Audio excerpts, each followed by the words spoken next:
ziņot, kā secina mūsu operatori, mums tagad skata nevien tajos divos portālos, kuros noskapāšu sākumā, bet arī tīkla Facebook. Un kā 42 000 Facebook apmeklētāji uzrādīja, ka viņam patīk šī konferences. Cik? 42 000. Par ko nav diskusija. Līdz ar, es gribētu pievērst uzmanību mūsu ziņotājiem Jānim Mošlejam un Mārtam Veisbrotam, kolēģi. Es gribētu pavaicāt, vai jūs vēlētos uzdot jautājumus viens otram? Jānis, Marks un Kristijā, lai mēs pēc tam pārietu pie jautājumiem no auditorijas. Jo jūs uzmanīgi klausieties viens otru, un vai jums ir kādi vēl jautājumi šinam ziņotājiem? Kristijā, lūdzu, pirmais. Kristijā, lūdzu, jautājumu. This one, yes, okay. Thank you. So, you know, I had some difficulties with the definition of fiscal discipline, and I couldn't find a result which could be inserted in a law. You know, the law transfers figures, facts into words. And now, how could I give a definition for those who make the draft for fiscal discipline, where the limits are? Where are the limits? Percents of what?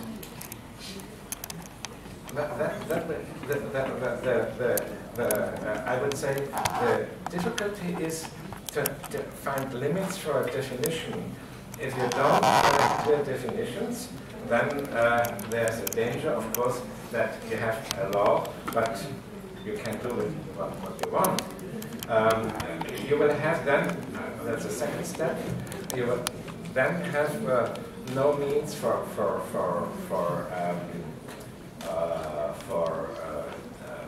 fines, yes, and you have always a parliamentary procedure, because you have to decide always, yes, where are the limits actually. Question? Okay. It's a question, so to you, and then to you. Or to you, and then to you.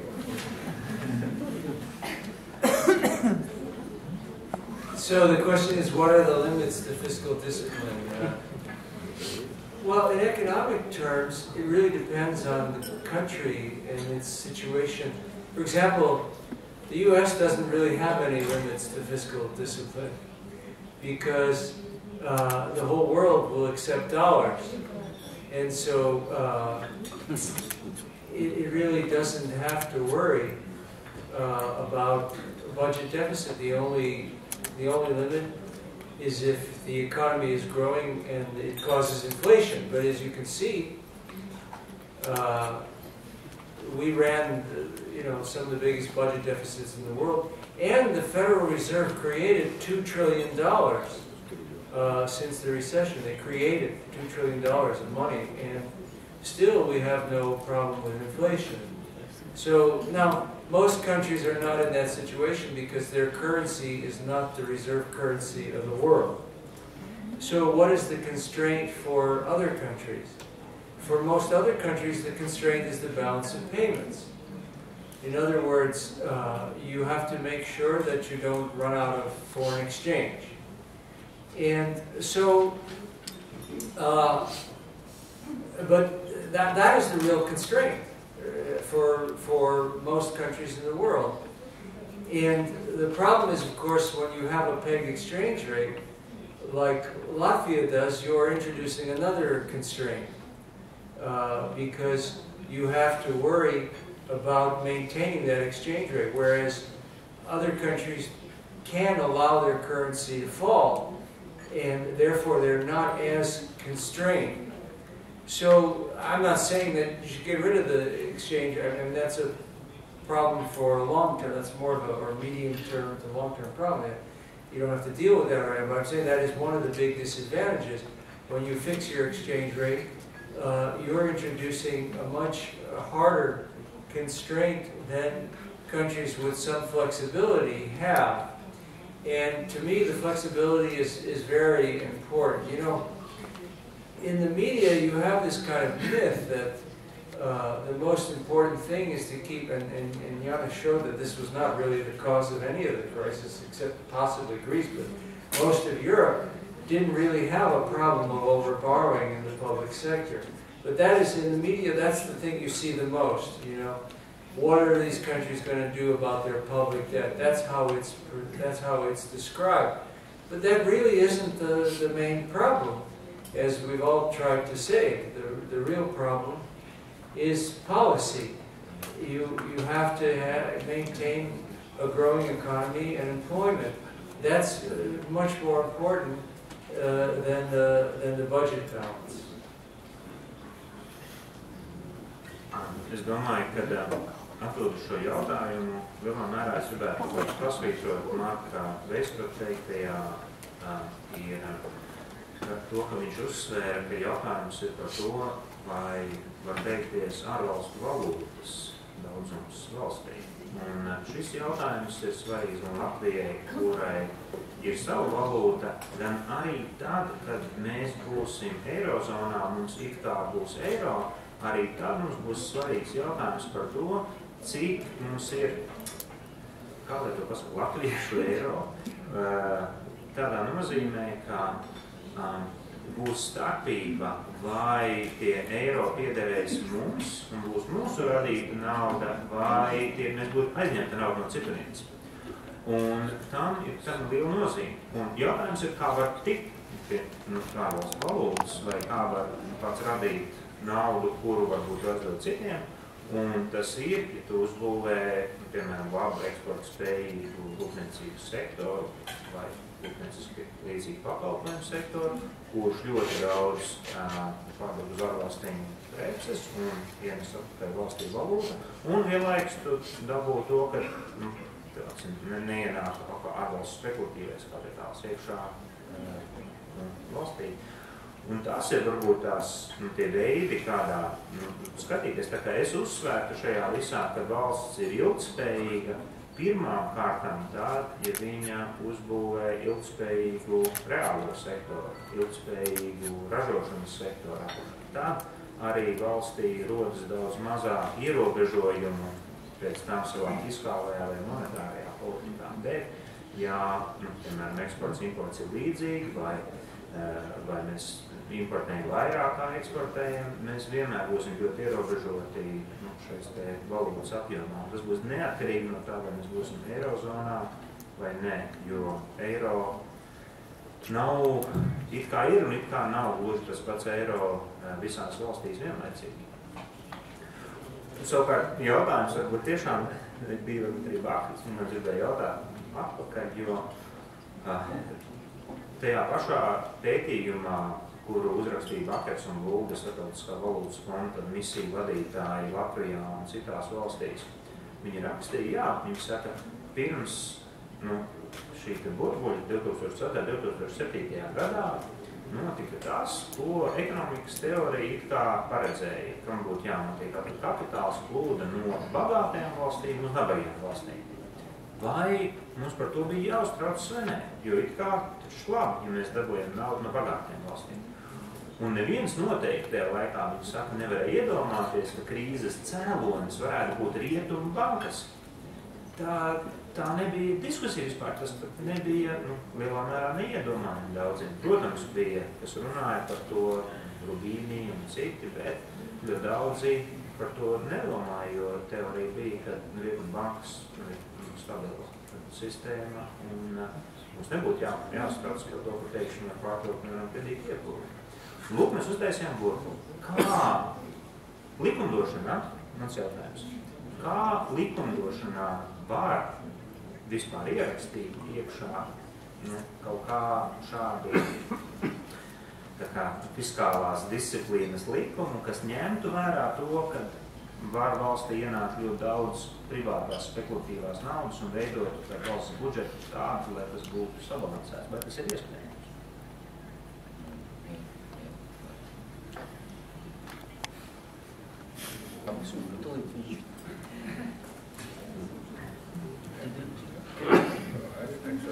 No, the more I hear these comments, the more I'm convinced you can't get it into a law. You can write into a law certain benchmarks, and you can say, despite this, in extraordinary times, I would say with my words, extraordinary times, it's up to the government to submit to the parliament plans, where to invest, what to finance, and so on and so on. But I'm also convinced that a firm and immobile debt break will harm to the country, to each country, because no government can foresee what will happen in 2 years, in 5 years, and then it will be very difficult to reduce the strict lines.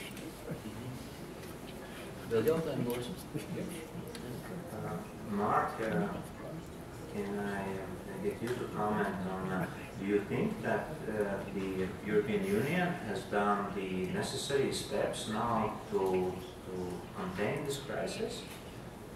What is your view on that? Yes, no, I don't think they've come close yet.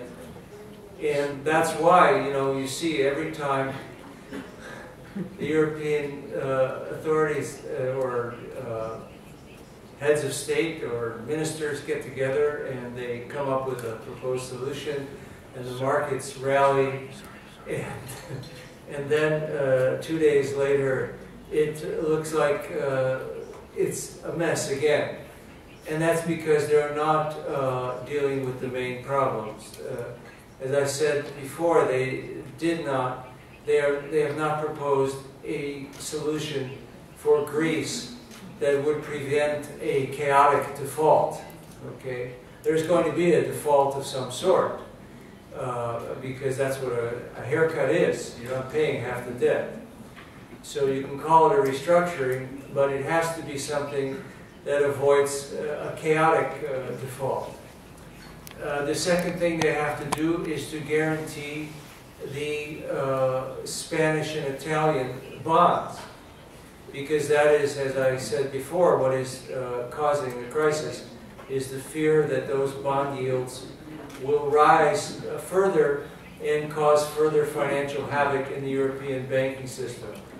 And they haven't come close to doing that either. And the third thing they're going to have to do is reverse their macroeconomic policies to allow Greece and the other peripheral countries, and indeed the whole Eurozone economy, to grow its way out of the crisis. And they're not doing that either. They're still pushing Italy, for example, in the wrong direction. So until they resolve those three things, I think you will see. I'm not, by the way, I'm not one of these people who predicts disaster or that the euro is going to fall apart. I think they will eventually do what they need to do. To me, the tragedy is that it's taking so long, and there's definitely a risk that it will lead to a real collapse. I don't think that's the most likely outcome, but it is a real possibility. And the fact that but I think it's important to remember that it isn't just avoiding a collapse that they need to do. They need to do something about the 23% or 22.6% unemployment in Spain and the horrible social costs, the generations that are losing out of their opportunities to have a normal life. That is what they have to do, and they're just very far from doing that as well. Varbūt piebilstot pie Marka teiktā, jautājums par bezdarbu ir ļoti svarīgs. Un ekonomikā ir novērots, ka bezdarbs krītas apmēram par 1% punktu, ja ekonomika auga apmēram par 3,5% punktiem. Un tad, ja augot ātrāk, jau bezdarbs attīsties uz vairāk. Bet ja mums ir tagad tik liela bezdarbs perifērijas valstīs un arī Baltijā, mums ir jāpadomā, kāda izaugsme mums ir nepieciešama, lai mēs nodarbinātību atjaunot normālā līmenī. Un nav normāli, ja nav cilvēkiem pieejams darbs un darba vietas, tas nav normāli. Tas katrā ziņā nav normāli 21. gadsimtā, kad mums ir visas tehnoloģijas, visas iespējas, visa bagātība, labi dzīvot, it kā, un mēs nevaram nodrošināt darba vietas. Tā nav normāla situācija, bet, lai mēs atgrieztos normalitātē, mums ir nepieciešama daudz straujāka izaugsme. Bet kā mēs varam dabūt strauju izaugsmi, ja mums ir jātaisa budžeta griezumi? Un te mēs nonākam strupceļā, no kura esošās politikas ne Eiropā, ne Latvijā nav laba atbilde. Paldies, vai diskusijas dalībniekiem ziņotājiem ir jautājumi viens otram, vai jūs gribētu savā starpā vēl kaut ko, kādu jautājumu uzdot? Nav jau laika. Ja nē, tad es pārēju pie nākamā mūsu konferences posma.